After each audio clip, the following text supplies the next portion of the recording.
Bonjour et bienvenue dans cette 12e partie du cours de statistique. Ici, nous allons parler d'un concept très important. Il s'agit de l'intervalle de confiance. Alors, je vous mets en garde, c'est important, ça veut dire que ce sera certainement un petit peu complexe et un petit peu dense. Cette capsule risque d'être plus longue que les précédentes. N'hésitez pas à faire des pauses, il faut avoir vraiment intégré le concept de l'intervalle de confiance. Allez go, c'est parti. Bon, d'abord, je vous mets face à un résultat de sondage.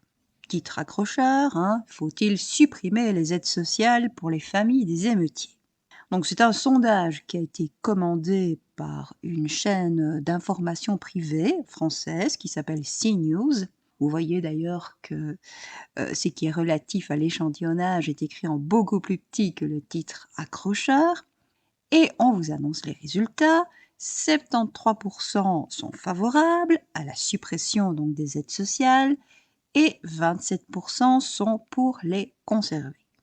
Et on a envie de se dire, mais mon Dieu, mais ça concerne tous les Français. Eh bien, lisez un petit peu l'échantillon, 1015 personnes.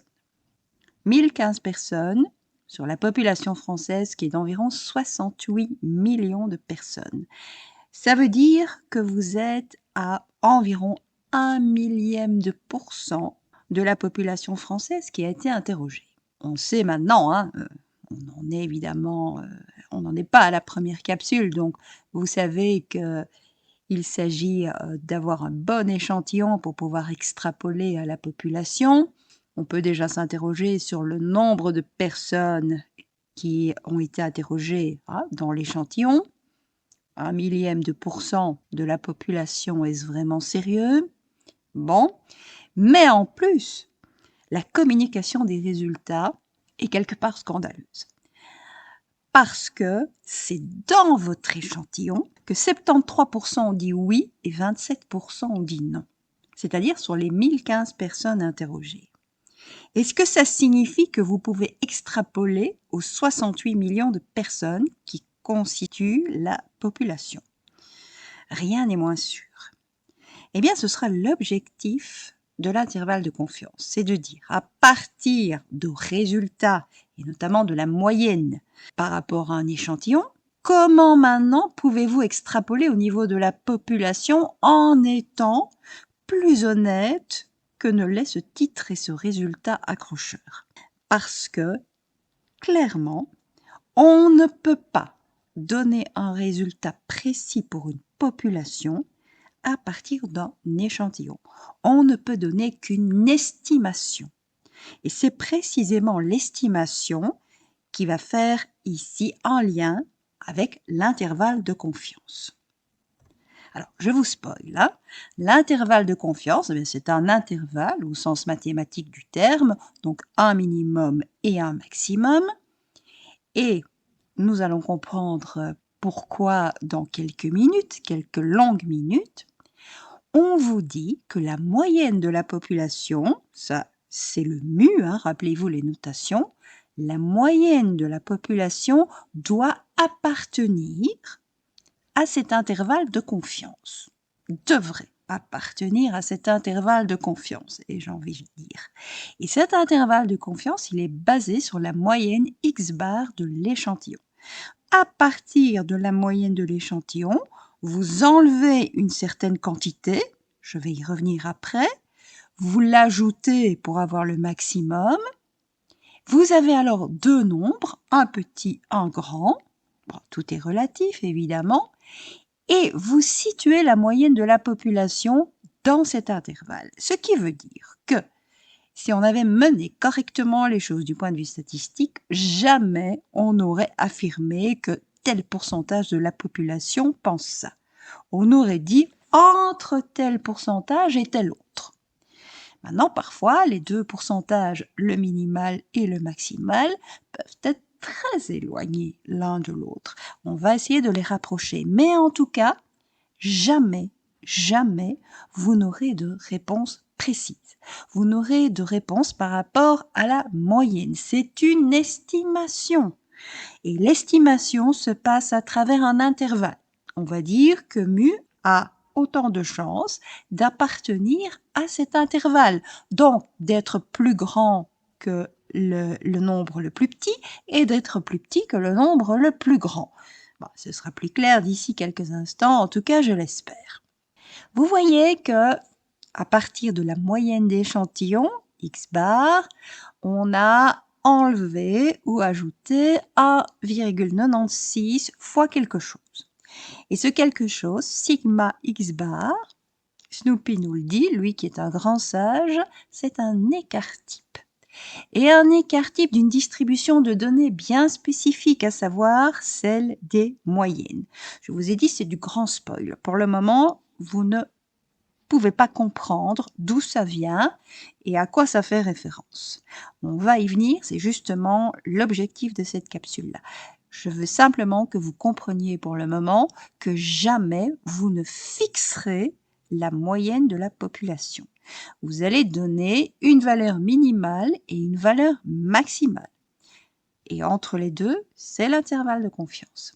Mais jamais vous n'allez fixer avec précision mu égale à quelque chose. C'est impossible. À partir d'un échantillon, vous n'allez pas pouvoir fixer mu. Vous allez pouvoir avoir une idée d'où vit ce mu, c'est-à-dire cette moyenne de population. Alors, vous voyez, hein, j'ai parlé d'écart type de la distribution des moyennes. En plus, il y a un 1,96 qui intervient. D'où est-ce que ça sort tout ça? Ça paraît très nébuleux. Eh bien, je vais revenir à quelque chose que vous avez certainement apprécié sur la loi normale. Rappelez-vous, la loi normale, elle a une répartition remarquable des données. En effet, la loi normale, elle est caractérisée par une moyenne, mu, et un écart type, sigma. Tout ça fait référence à la population, hein, code couleur orange. Eh bien, la loi normale vous stipule que 68% des données sont comprises entre mu moins sigma et mu plus sigma.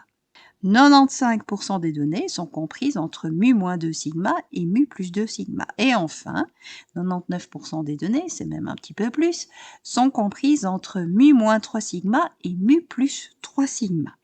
Oh oh, 1,96, c'est fort proche de 2. Tiens, est-ce que ça aurait à voir? Eh bien oui. Regardez ici le petit fichier GeoGebra par rapport à une loi normale, alors qui est centrée réduite, hein, donc on ne sait pas ce que c'est pour le moment, mais je vous l'annonce, ça veut dire que c'est une moyenne de 0 et un écart type de 1.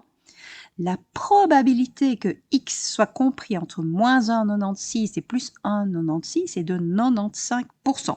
Donc ça veut dire que ce que vous voyez derrière la madame qui s'interroge, là, 0,95, c'est l'air en dessous de cette courbe en cloche entre moins 1,96 et plus 1,96.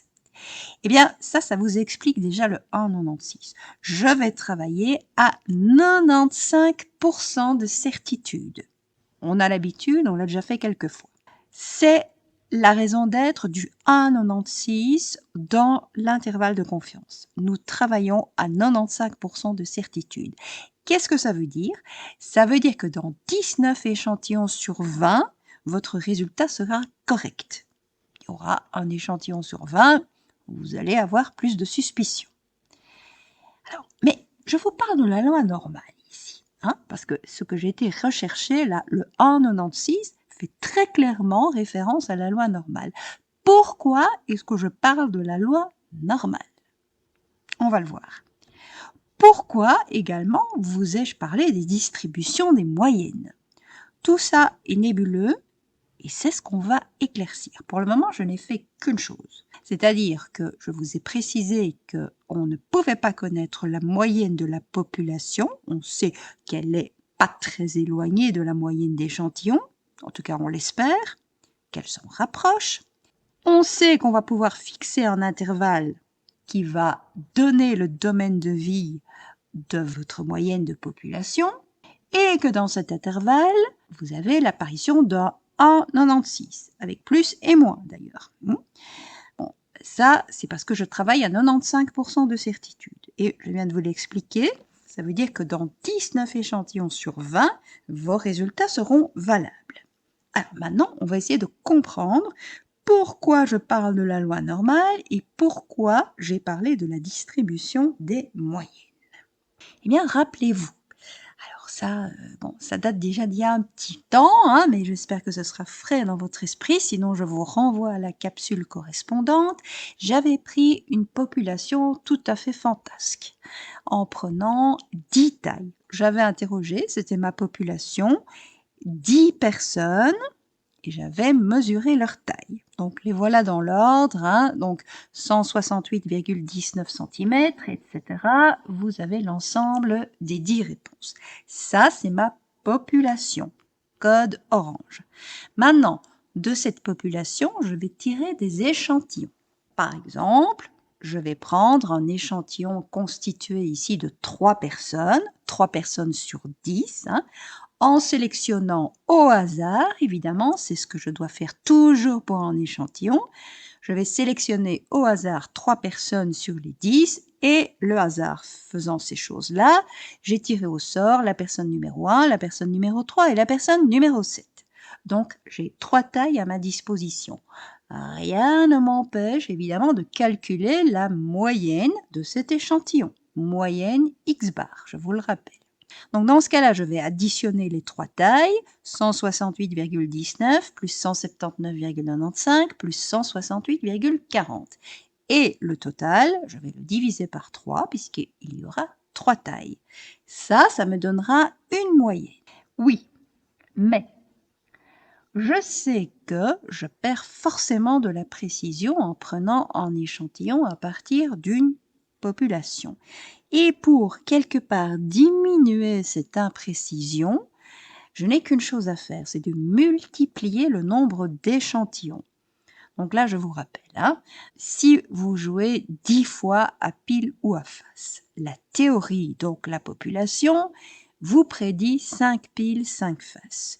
Jouez, faites l'expérience, jouez à pile ou à face, 10 fois de suite, il y a très peu de chances, ça peut arriver, mais ce ne sera pas la majorité des cas, il y a très peu de chances que vous ayez exactement 5 piles, 5 faces.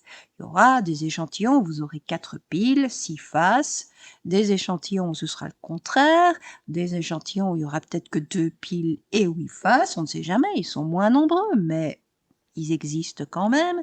Et c'est en multipliant le nombre d'échantillons de 10 lancés qu'en faisant chaque fois les totaux, vous allez avoir 50% de piles et 50% de faces. Ici, pour diminuer l'imprécision, je multiplie le nombre d'échantillons de 3 personnes tirées au sort dans les 10 personnes qui constituent ma population.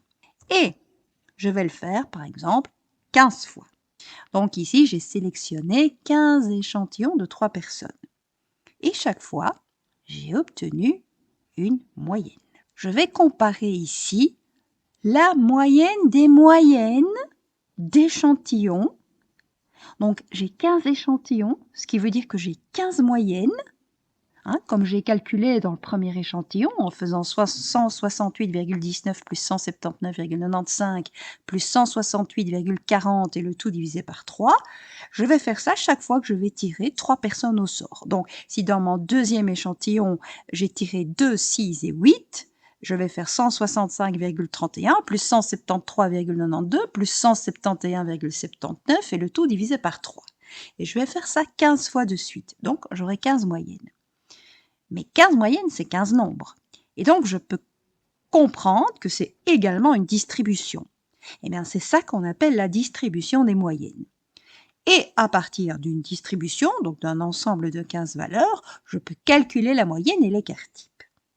Et c'est à partir de ça que j'ai pu mettre en évidence que la moyenne X bar était assez proche de mu, donc de la moyenne de la population, et que c'était un écart type corrigé par rapport à l'écart type traditionnel de l'échantillon, qui était proche de l'écart type de la population. Maintenant, je fais exactement la même chose, mais plutôt par rapport à des graphies. Qu'est-ce que j'ai fait?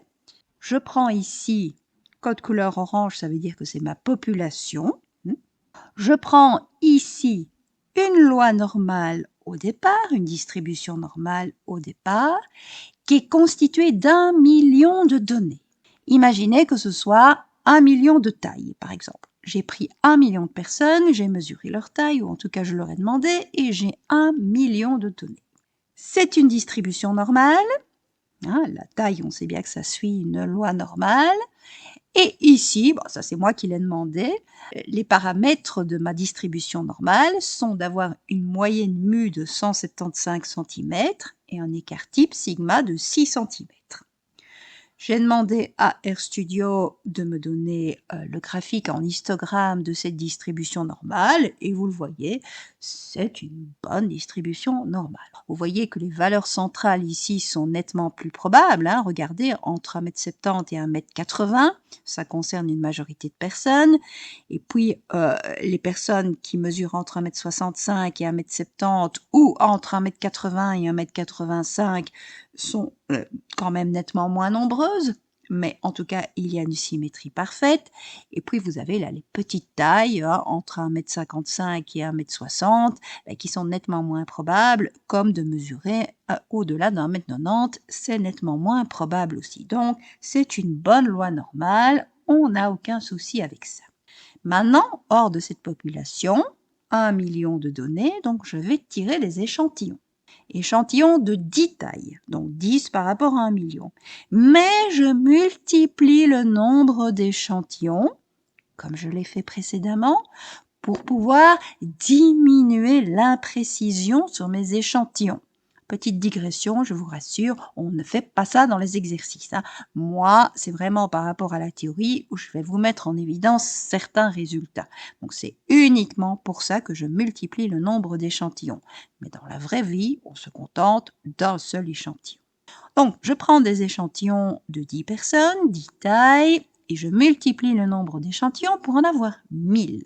Si j'ai 1000 échantillons, j'ai 1000 moyennes, ce qui me donne à nouveau une nouvelle distribution. Distribution des moyennes cette fois-ci.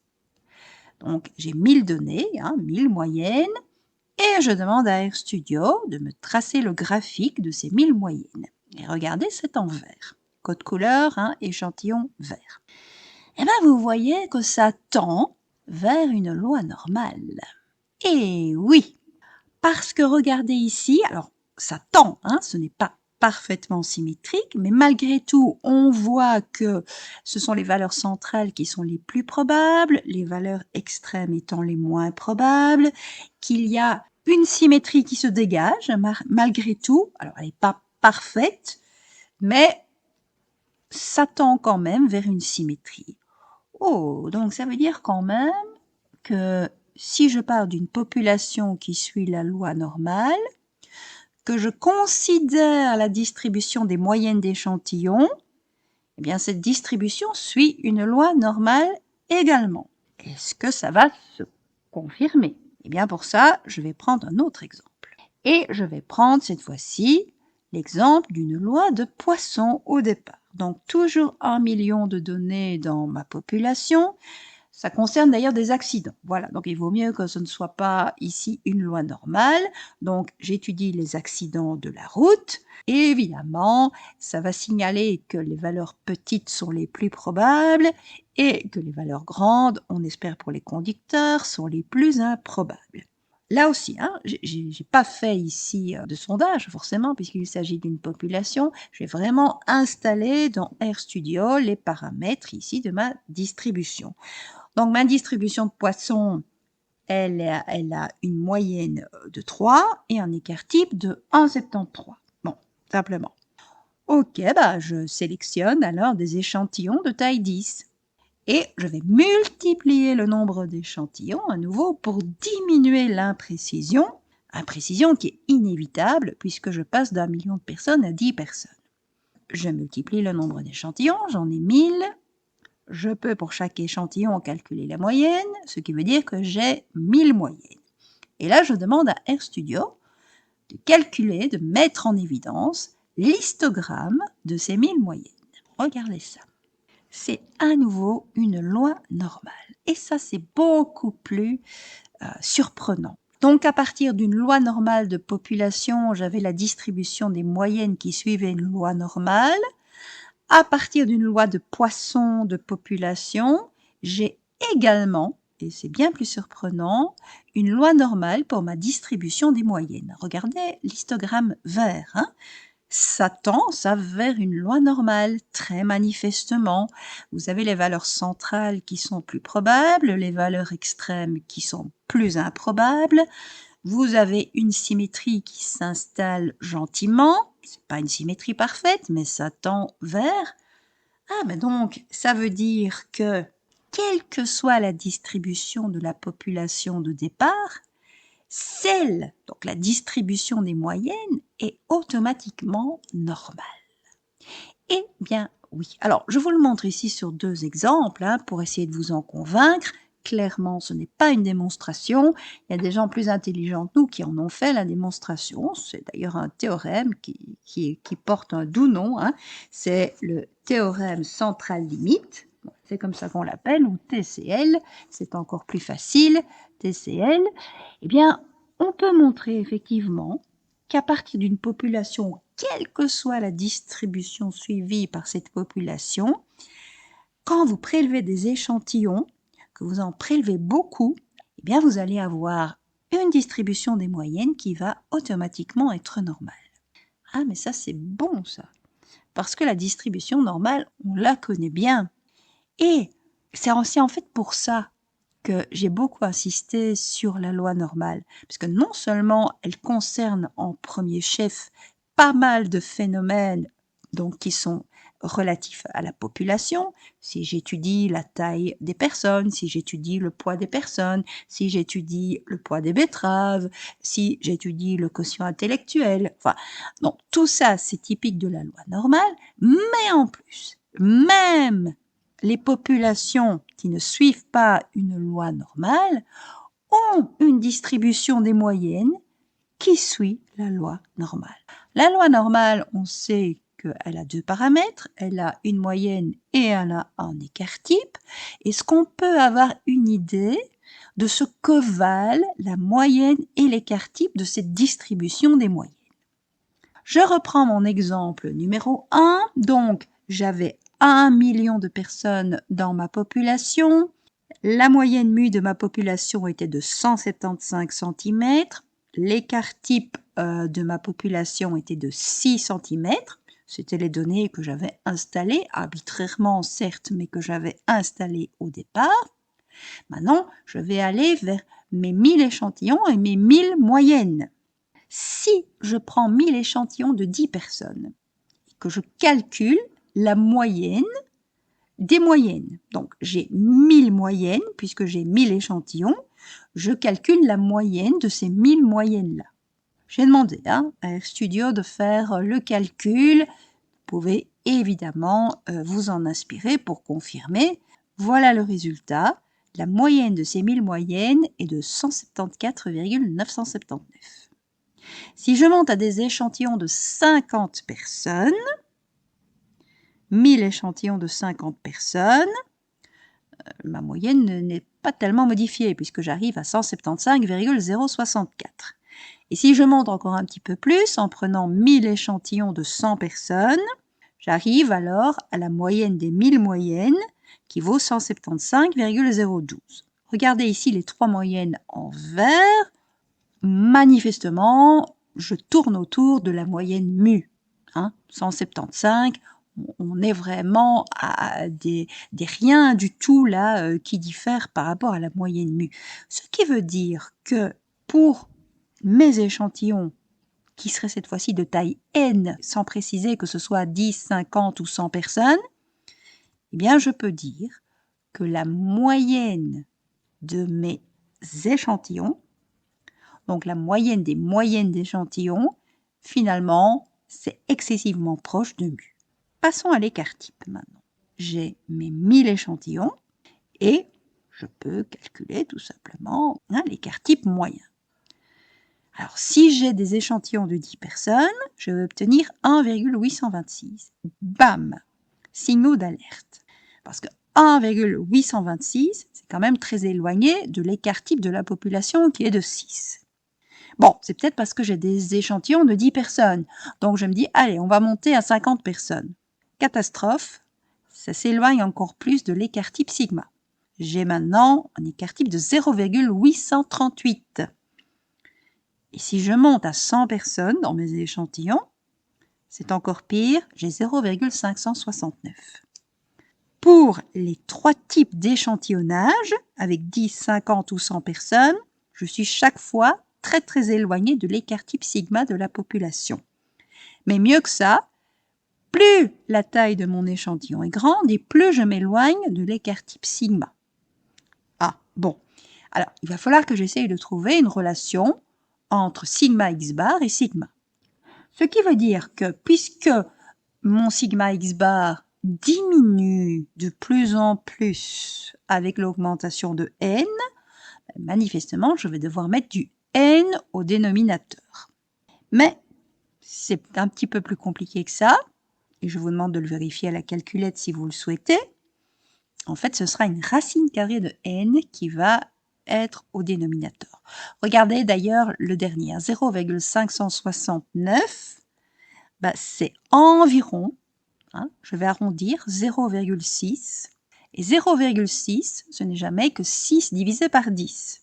C'est-à-dire 6, c'est l'écart type sigma, divisé par 10, qui n'est jamais que la racine carrée de 100. Donc déjà, rien qu'avec ce petit exemple-là, on peut se convaincre que sigma x bar est très proche, on va l'égaler, à sigma divisé par racine carrée de n. Bon, mais ça, c'est à partir de mon exemple numéro 1. Est-ce que ce genre de constatation va se généraliser à l'exemple numéro 2? Eh bien, oui, mais je vais vous en convaincre. Donc, exemple numéro 2, nous avons toujours une population d'1 million de personnes. C'est une distribution de poissons cette fois-ci. Vous avez une moyenne de 3 et un écart type de 1,73. Donc, de nouveau, je prends mes 1000 échantillons de 10, 50 et 100 personnes. Et je demande de calculer la moyenne des moyennes. Qu'est-ce que j'obtiens ici? Regardez, pour 10 personnes, 2,972, pour 50 personnes, 3,003 et pour 100 personnes, 3,001. De nouveau, je suis quand même excessivement proche de mu. Donc la moyenne des moyennes, elle est proche de la moyenne de la population. Bon, au niveau de l'écart type, de nouveau, va-t-on s'en étonner? Non, ça ne marche pas du tout comme ça. Regardez, pour 10 personnes, des échantillons de 10 personnes, je suis à 0,56 par rapport à 1,73 pour la population. Pour des échantillons de 50 personnes, à 0,238. Pour des échantillons de 100 personnes, à 0,173. 0,173 par rapport à 1,73, ça veut dire que c'est quoi? C'est 1,73 divisé par 10, c'est-à-dire par la racine carrée de 100. Donc, à nouveau, ça appelle un sigma divisé par racine carrée de n. Et je vous laisse vérifier pour les autres valeurs si vous le souhaitez. Donc, quelle que soit la distribution de départ de ma population, donc, c'est quand même des résultats qui se répètent. Alors, à nouveau, ici, moi, je suis en train de vous illustrer ça sur 2 exemples. Il y a des gens plus malins que nous qui ont fait ça de manière générale. Et donc, on va retenir que non seulement, quelle que soit la distribution de la population, celle des moyennes est toujours normale, mais en plus, on sait quels sont les paramètres de cette distribution normale des moyennes. Cette distribution normale des moyennes, elle a elle-même une moyenne et un écart type qui valent respectivement, qui en tout cas sont excessivement proches de la moyenne mu de la population et de l'écart type de la population divisé par la racine carrée de n. Je vous mets en garde. Ceci est généralement considéré comme vrai pour des échantillons qui sont suffisamment grands. Qu'est-ce que ça veut dire? Minimum 30 données. Donc faites attention à ça. C'est pour ça aussi qu'on vous dit faites attention à votre échantillonnage. Donc il doit être tiré au sort et il doit avoir un nombre suffisamment grand de données au départ. Eh bien, on estime que c'est minimum 30. Bien sûr, si vous en avez plus, c'est encore mieux. Il faut toujours faire le ratio entre le temps que vous allez prendre pour récolter ces données et la précision que ça va vous apporter. Mais minimum 30, s'il vous plaît. Si vous ne pouvez pas faire autrement et que vous avez des échantillons plus petits, on verra comment faire. Alors, est-ce que c'est surprenant ça que vous ayez finalement un écart type sigma x bar qui dépend à la fois de sigma et de n, même si c'est sa racine carrée. C'est pas surprenant, non, parce que je vous ai mis ici deux courbes en cloche. Alors, elles sont toutes les deux centrées sur 1,75 m, mais je leur ai mis deux écarts types différents. Pour la courbe en bleu, l'écart type est de 2. Pour la courbe en orange, et vous vous en doutez évidemment puisque c'est plus étalé, l'écart type est plus grand et en fait il est égal à 6. Alors imaginez, donc ça c'est ma population. Hein, donc j'ai un mu et j'ai un sigma, c'est typique de ma population. La courbe en cloche, c'est typique de ma population. Imaginez maintenant que je tire des échantillons. Et comme je n'ai pas voulu passer 3 heures à dessiner des points, je vous ai tiré un échantillon rikiki de 5 données. Donc 5 personnes, 5 tailles. Il faut imaginer qu'il y en ait plus, hein, mais c'est juste pour vous donner une idée. Alors regardez pour la courbe qui est très étalée, ici, orange-jaune. Et comme elle est très étalée, le hasard peut me jouer de méchants tours. C'est-à-dire que, imaginez que je tire 5 personnes au sort et, hasard malencontreux, mais ça arrive, je tire au sort 5 personnes dont la taille est petite. C'est comme ça peut arriver. On n'a pas dit que c'était la situation la plus fréquemment rencontrée, mais c'est une situation qui peut se rencontrer. Et donc, ici, je peux très bien tirer au sort 5 personnes, c'est comme ça, c'est pas de chance, 5 personnes dont la taille est petite. Alors, si je fais la moyenne de mes 5 personnes, là, de mes 5 points orange, ça veut dire que je vais me situer ici avec une moyenne très inférieure, en fait, à la moyenne de la population. La moyenne de la population, qui, je vous le rappelle, est de 1,75 m. Ici, grosso modo, allez, je vais être à 1,67 m, quelque chose comme ça. Donc 1,67 m par rapport à 1,75 m. Voilà. Et ça vient vraiment du fait que ma courbe de population, donc mon sigma est très grand, là, ma courbe est très étalée, et donc ça me permet finalement de voyager un petit peu partout. Tandis qu'avec la courbe bleue, qui a un sigma plus petit, là j'ai plus trop le choix, parce que regardez les points jaunes, là, les points jaunes orangés, ils n'existent plus hein, pour ma courbe bleue. Donc ma courbe bleue, comme elle est assez étroite, elle va me forcer quelque part à vivre entre 1,70 m et 1,80 m. Et si elle me force ça, ça veut dire que je ne peux tirer au sort que des gens dont la taille va se situer entre 1,70 m et 1,80 m. Ce sont mes points bleus. Et là, avec mes points bleus, puisque forcément ils ont moins d'espace pour vivre, ça va me donner une précision bien meilleure concernant la moyenne. Regardez ici, si je fais la moyenne de mes 5 points bleus, je suis grosso modo au 3e point, c'est-à-dire que je suis environ à 1,74 m et quelque chose. 1,74 m par rapport à 1,75 m, je suis proche ici. Donc, on voit bien que plus sigma est petit, meilleure sera l'approximation ici sur votre moyenne. Plus sigma est petit, et plus vous aurez une approximation précise sur votre moyenne. Par rapport au nombre, à la taille de l'échantillon, c'est-à-dire au nombre n, c'est le contraire, évidemment. Plus vous allez avoir un n grand et plus vous aurez également une approximation précise. C'est normal. Imaginez, hein, vous avez forcément plus de précision si vous extrapolez de 100 000 personnes à 1 million de personnes, par exemple, que si vous extrapolez de 10 personnes à 1 million de personnes. Ça tombe sous le sens. Attention ici, je l'ai mis en anglais parce que je n'ai pas voulu le mettre en français, vous traduire si vous voulez, mais vous n'allez pas aimer cette dia. Mais tant pis, il faut y passer, hein, parce que pour l'intervalle de confiance, on n'a pas le choix. Je vous rappelle d'abord, premier élément, loi normale. Pourquoi loi normale? Parce que je viens, non pas de vous démontrer, mais j'espère de vous convaincre, que la distribution des moyennes suit une loi normale. Et c'est pour ça qu'on a été sélectionné le 1,96, qui signale donc 95% de certitude. En plus, je vais aller chercher un théorème qui vous dit que si vous avez x qui suit une loi normale de paramètres mu et sigma, alors x moins mu divisé par sigma va suivre une loi normale de moyenne 0 et d'écart type 1. Pourquoi est-ce que je vais chercher ce théorème-là? Parce que regardez ici au-dessus, GeoGebra par défaut me fixe la moyenne comme étant 0 et l'écart type comme étant 1. Ce qui veut dire que ce n'est pas x que je vais devoir considérer ici comme variable, mais x moins mu divisé par sigma.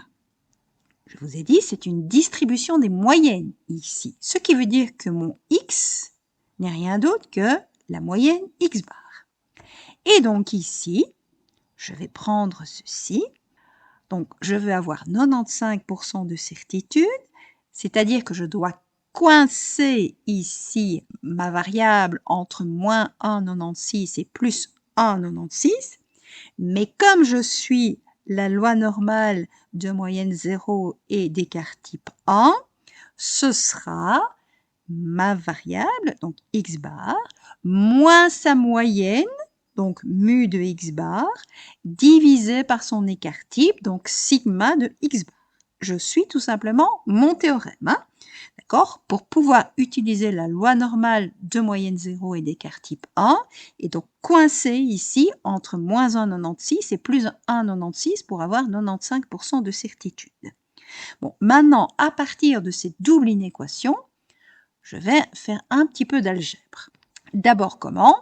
En remplaçant tout simplement par ce que je vous ai montré, c'est-à-dire que mu de x bar, ce n'est rien d'autre que mu, en tout cas, on en est excessivement proche, et que sigma de x bar, c'est sigma divisé par racine carrée de n. Et là, je vous entourloupe, mais non, on a vu que sigma et l'écart type corrigé de l'échantillon étaient excessivement proches. Je vous renvoie à la capsule correspondante.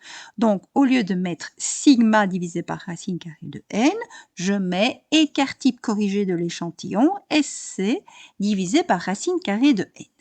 Alors maintenant, vraiment, je suis dans le contexte algébrique.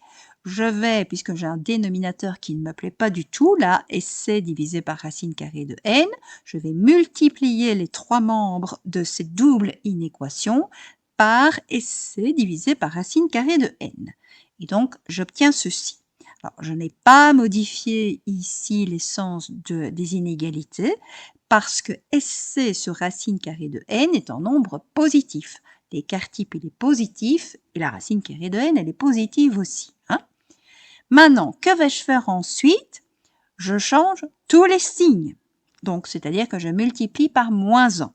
Donc, ici, le moins du premier membre s'en va.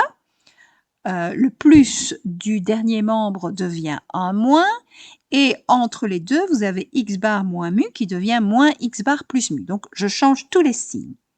Je peux le faire, rappelez-vous votre algèbre, mais à condition de changer le sens des inégalités. C'est pour ça que des inférieurs ou égaux sont devenus des supérieurs ou égaux. Alors, ce n'est pas encore tout. Ici, je vais faire passer x bar, enfin plutôt moins x bar de l'autre côté. Donc, en faisant plus x bar à chaque membre de la double inégalité.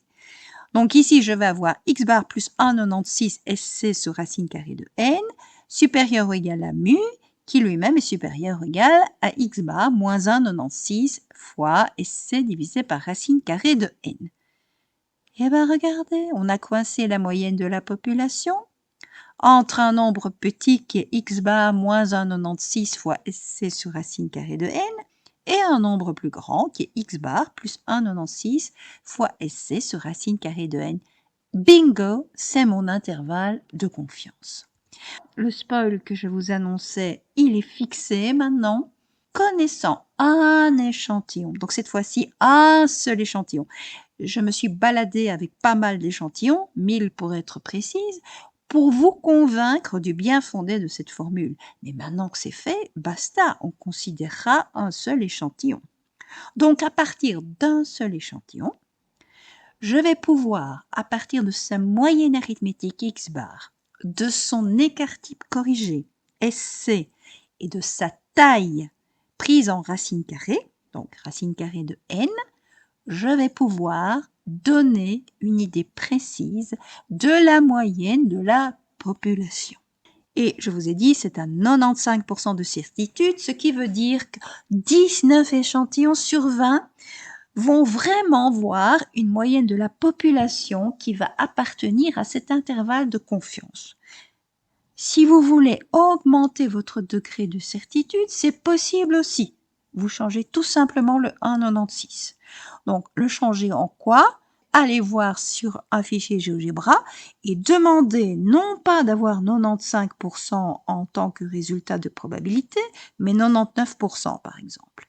Et vous aurez ainsi 99% de certitude que votre moyenne, donc dans 99% des cas, votre moyenne de population appartiendra à cet intervalle. Mais en général, les gens travaillent à 95% de certitude et donc on va garder ici le 1,96.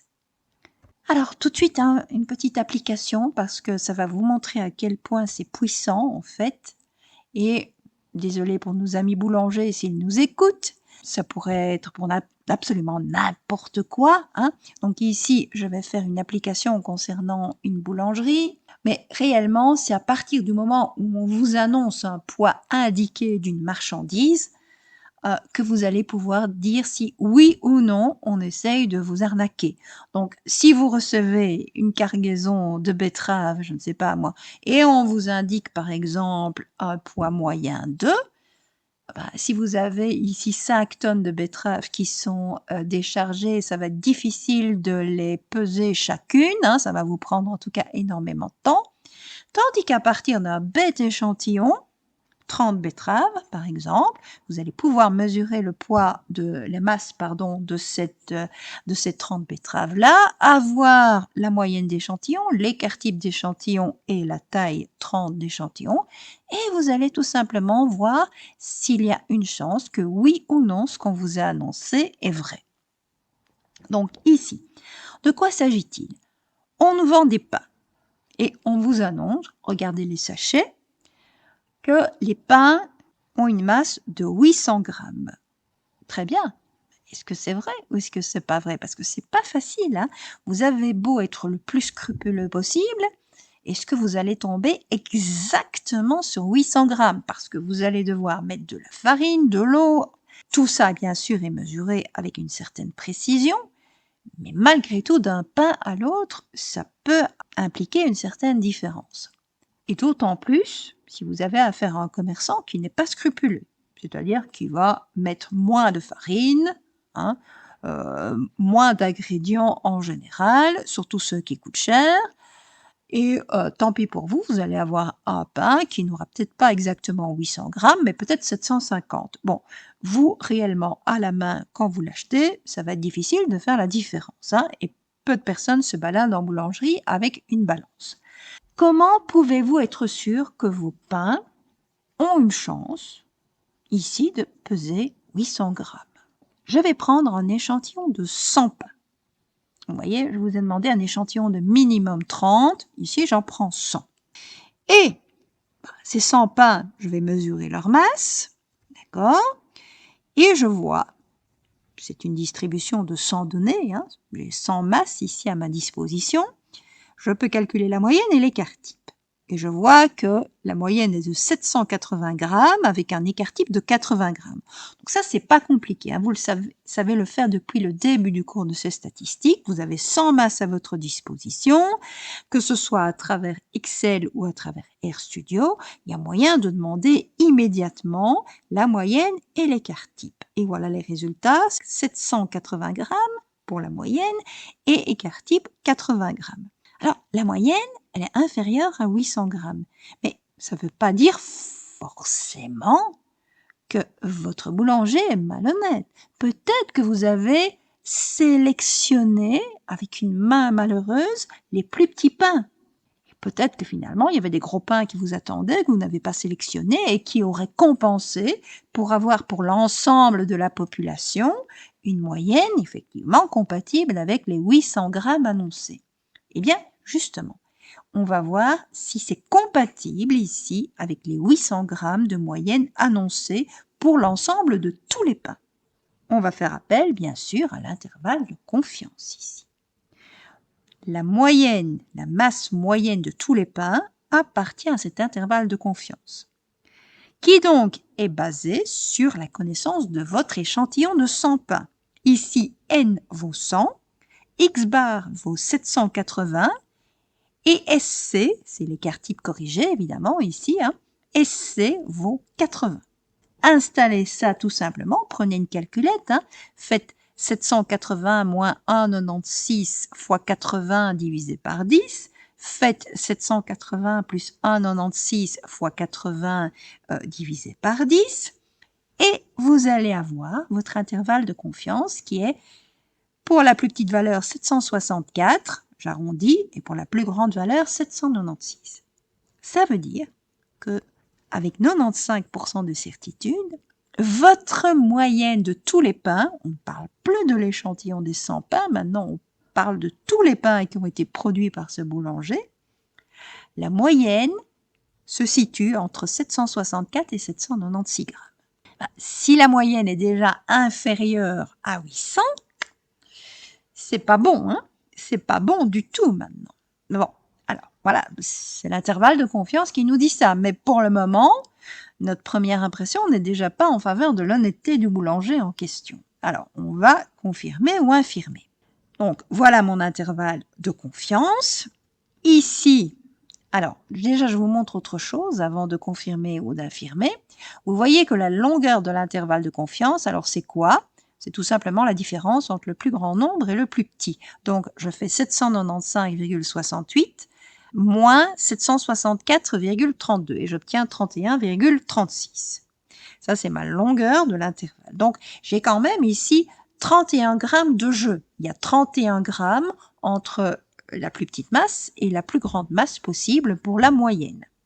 C'est peut-être beaucoup. Donc ici, je me dis, tiens, je veux une longueur qui soit au maximum 10. Combien de pains aurait-il fallu prélever? C'est aussi un point important pour le statisticien, ça. Si vous vous rendez compte que votre intervalle de confiance est trop grand, que vous n'avez pas encore suffisamment de précision sur votre moyenne de population, vous pouvez toujours rétrécir l'intervalle de confiance, mais alors il va falloir interroger plus de personnes. Il va falloir augmenter la taille de votre échantillon. Donc ici, il va falloir prendre plus de pain. Combien? Eh bien, je vous donne ici la formule en général. Là, regardez ici la différence entre la plus petite valeur, x bar moins 1,96 SC sur racine carrée de n, et la plus grande valeur, x bar plus 1,96 fois SC divisé par racine carrée de n. Donc vous faites la plus grande moins la plus petite, les x bar s'en vont, et il va vous rester 2 fois 1,96 fois SC divisé par racine carrée de n. Bon, 2 fois 1,96, c'est 3,92. Donc, vous allez avoir 3,92 fois l'écart type divisé par la racine carrée de n. Donc, ça, c'est la longueur, c'est la formule de la longueur de votre intervalle de confiance. Vous voulez maintenant que la longueur soit inférieure à 10, parce que c'est ce que vous voulez. Voilà, c'est à vous de voir, mais vous voulez que ce soit inférieur à 10. Donc, vous allez demander que 3,92 dans mon exemple précis, fois l'écart type corrigé, donc ça c'est 80, divisé par racine carrée de n, soit inférieur à 10. 3,92 fois 80, ça fait bien ça, divisé par 10, ça fait bien ça, faites-le à la calculette, et en plus, il faut élever ça au carré, puisque vous avez une racine carrée de n. Eh bien, c'est de l'algèbre élémentaire, donc faites-le sur le côté. Ça va vous demander en fait que n soit supérieur ou égal à 983,45. Il va falloir que vous sélectionnez 984 pains pour avoir une longueur d'au plus 10 dans votre intervalle de confiance. Donc, vous allez évidemment augmenter la précision sur votre moyenne mue de population, mais il y a un prix à payer. C'est pas 100 pains que vous allez devoir prendre, c'est pratiquement 10 fois plus. à vous de voir si ça vaut la peine ou non, mais en tout cas, vous avez tout sous la main pour pouvoir prendre votre décision en bon chef de famille. Alors maintenant, par contre, je vais revenir à l'honnêteté ou la malhonnêteté présupposée de mon boulanger. Quelle est la probabilité d'avoir un pain d'au moins 800 grammes, en sachant que la moyenne vit dans l'intervalle de confiance 764-796? Alors, comment allez-vous répondre à cette question-là? Eh bien, comme ceci. Vous reprenez ici les deux nombres, les deux bornes de votre intervalle de confiance, donc la moyenne arithmétique x bar moins ou plus. Vous voyez ici que j'ai mis les deux signes en même temps, moins pour le plus petit et plus pour le plus grand. J'ai mis aussi l'écart type de la distribution des moyennes, hein, donc SC divisé par racine carrée de n. Et cette fois-ci, tout simplement, au lieu de 1,96, ça deviendra mon inconnu grand X. Parce que quand on vous demande une probabilité, eh ben, c'est tout simplement de ne plus avoir 1,96, mais d'avoir une inconnue ici. Et on vous demande donc que le tout soit supérieur ou égal à 800 grammes. Supérieur ou égal à 800, très bien. Ici, qu'est-ce que vous allez faire? Remplacer déjà, hein, x bar, donc c'est la moyenne de votre échantillon, donc c'est 780 grammes. SC, c'est votre écart type d'échantillon, donc c'est 80 grammes. Racine carrée de n, puisque vous avez pris des échantillons de 100, c'est racine carrée de 100. Donc ça, 80 divisé par racine carrée de 100, ça fait jamais que 8. Ça doit être supérieur ou égal à 800. Mais alors, j'ai sélectionné un signe ici. J'ai sélectionné le signe plus. Pourquoi? Parce que vous partez de x bar qui vaut 780. Si vous lui enlevez quelque chose, croyez-vous qu'il y ait une chance que ce soit supérieur à 800? Donc, vous partez de 780 et vous enlevez encore quelque chose. Il n'y a aucune chance que ce soit supérieur à 800.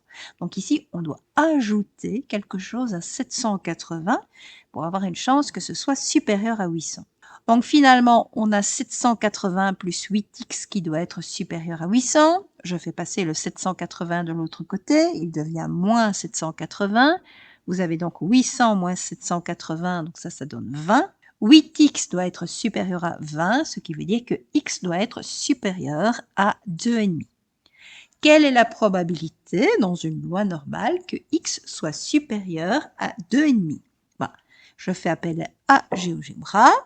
J'installe une loi normale, hein, qui est une loi normale donc centrée réduite, hein, donc avec mu égale à 0 et sigma qui vaut 1, et je lui demande la probabilité que x soit supérieur à 2,5.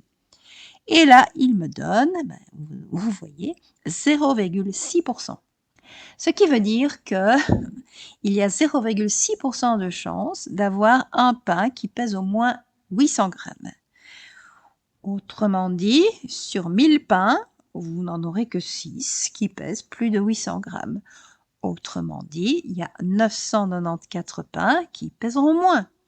Donc, vous imaginez ici l'honnêteté de ce boulanger. Donc déjà, l'intervalle de confiance avec une moyenne qui vivait entre 764 et 795, c'était pas bon du tout parce que ça voulait dire qu'il y avait une majorité de pains dont la masse était inférieure à 800 grammes. Et cette majorité, elle est écrasante. On vient de le voir. Il y en a 994 sur 1000 qui ont une masse inférieure à 800 grammes. Clairement, évitez cette boulangerie-là. Alors ici, je ne fais pas le procès des boulangers, évidemment, je suis tout simplement en train de vous dire, et je reviens à mon exemple, que si jamais vous êtes responsable d'un magasin, d'une usine de production, que sais-je, où on va vous livrer une marchandise dont on vous garantit certaines choses, une certaine masse, une certaine teneur en sucre, je ne sais pas, enfin n'importe quoi, pouvoir à l'imagination, et que quand on vous déverse toute cette marchandise, vous n'avez ni le temps ni l'occasion de tester l'intégralité de la marchandise, eh bien là, les statistiques sont une arme très puissante. Autant je peux les dénigrer par leur manque de précision parfois, autant là, on n'a pas le choix. Et ça devient un instrument qui est assez efficace quand même, hein. Donc, il suffit, par exemple, si on vous livre, je sais pas moi, hein, combien peut-on livrer, 10 000 pains, et qu'on vous garantit une masse de 800 grammes en moyenne, On sait que les 800 grammes vont rarement être rencontrés. Il y en a qui auront 810 grammes, il y aura qui auront 790 grammes, etc. C'est en tout cas ce que vous attendez à partir du moment où on vous annonce une masse moyenne de 800 grammes. Oui, mais est-ce vrai? Parce que on est en train peut-être de vous arnaquer. Alors, vous sélectionnez tout simplement 100 pains hors des 10 000 qu'on vous a livrés. Là, c'est assez vite fait de mesurer leur masse. C'est encore plus vite fait d'installer ici, de calculer, puisque vous avez des logiciels qui le font en quelques fractions de secondes. Vous avez alors la moyenne de ces masses et vous avez l'écart type de ces masses également. Et là, vous voyez s'il y a une haute probabilité que pour l'ensemble des 10 000 pains, ce qu'on vous annonce est véridique ou non. Donc ici, si on m'a annoncé une masse moyenne de 800 grammes et que je vérifie à travers mon échantillon de 100 pains que j'ai une moyenne de 780 grammes avec un écart type de 80 grammes, eh bien je vois qu'en fait, les pains qui vont au moins avoir une masse de 800 grammes ne sont que 6 sur 1000. Est-ce que je vais accepter cette livraison-là? Bien non, évidemment. Retour à l'expéditeur. Hein. Donc vous voyez que ça peut quand même être fort intéressant ici, et c'est pour ça que je me suis permis d'insister là-dessus. Alors, il me reste un dernier point à voir avant que vous perdiez complètement patience, parce que ici c'est quand même assez long, assez ardu et assez dense. Que se passe-t-il si par malheur vous avez moins de 30 données dans l'échantillon? Donc tout ce que je vous ai raconté, c'est valable pour des échantillons d'au moins 30 données. Maintenant, il se peut, et c'est tant pis, c'est comme ça, on ne peut pas faire autrement, vous avez moins de 30 données. Parfois, on ne peut pas faire autrement. Eh bien, l'intervalle de confiance existe encore, et vous voyez qu'il ressemble très très fort à l'intervalle de confiance qu'on vient de voir. Il y a toujours le x-bar, il y a toujours SC divisé par racine carrée de n. Il y a une chose qui change, c'est le 1,96 qui est remplacé par un autre nombre. Et cet autre nombre fait appel à une table et à une loi qu'on appelle la loi de Student, qui est excessivement proche de la loi normale, mais qui est plus valable pour les petits échantillons. C'est aussi une courbe en cloche, hein, comme la loi normale, mais vous allez avoir ici une correction. Donc ce sera plus 1,96, ce sera un petit peu différent. Pour les petits échantillons ici, c'est-à-dire moins de 30, hein, soyons clairs, vous allez sélectionner, regardez ici, la quatrième colonne, quand vous voulez travailler avec 95% de certitude. Donc 95% de certitude, c'est la colonne que j'ai encadrée ici. Bon, il vous reste maintenant à choisir la ligne correspondante. Eh bien, vous avez, puisque c'est un document en anglais que j'ai repris ici, vous avez le Degrees of Freedom, qui correspond tout simplement au N-1. Donc, c'est pour ça que vous voyez ici que j'ai mis en exposant N-1 ici par rapport à mon facteur T. Donc, N-1, c'est le nombre de degrés de liberté, ce qui veut dire que pour un échantillon de 25 données, vous sélectionnez tout simplement la ligne qui correspond à 24. Et vous voyez que ça va jusqu'à 29, ben oui, forcément, parce que 30 données moins 1, ça fait 29. Hein, et que si vous allez au-delà, alors c'est bien le 1,96, regardez ici la dernière ligne, c'est bien le 1,96 de la loi normale qui est utilisé. Donc 1,96 si vous êtes supérieur à 30. Si vous êtes inférieur à 30, regardez ici ce que ça peut donner. Hein. Donc si vous avez 30 données, on aura du 2,045. Si vous avez 29 données, on aura du 2,048, etc. Ça va augmenter de plus en plus jusqu'à atteindre parfois des valeurs assez astronomiques. Hein. Regardez, si vous n'avez que 2 valeurs, mais bon, un échantillon de 2 valeurs, vous imaginez. Si vous n'avez que 2 valeurs, ici le 1,96 doit être remplacé par 12,706. Et donc vous avez un intervalle de confiance qui est évidemment colossal. Mais comment pourrait-il en être autrement? À partir de 2 données, vous ne pouvez qu'avoir une imprécision colossale sur votre moyenne de population. Voilà. J'espère que c'est clair parce que ceci est vraiment important, c'est vraiment un des piliers de la statistique ici, cet intervalle de confiance. J'espère que ça aura été clair. N'hésitez pas à revoir plusieurs fois parce que c'est assez dense, mais insistez surtout finalement sur l'exemple, hein, en comprenant d'où ça vient. C'est vraiment la distribution des moyennes ici qui nous a permis de préciser cet intervalle de confiance. Et c'est finalement à partir d'un seul échantillon et des caractéristiques de cet échantillon-là que vous allez pouvoir stipuler où vit votre moyenne de population. Je reviens ici à mon exemple de départ. Quand on vous a annoncé un certain pourcentage de Français qui étaient contre ou en faveur ici de la suppression des avantages sociaux, on aurait dû préciser, hein, on aurait dû préciser. Voilà.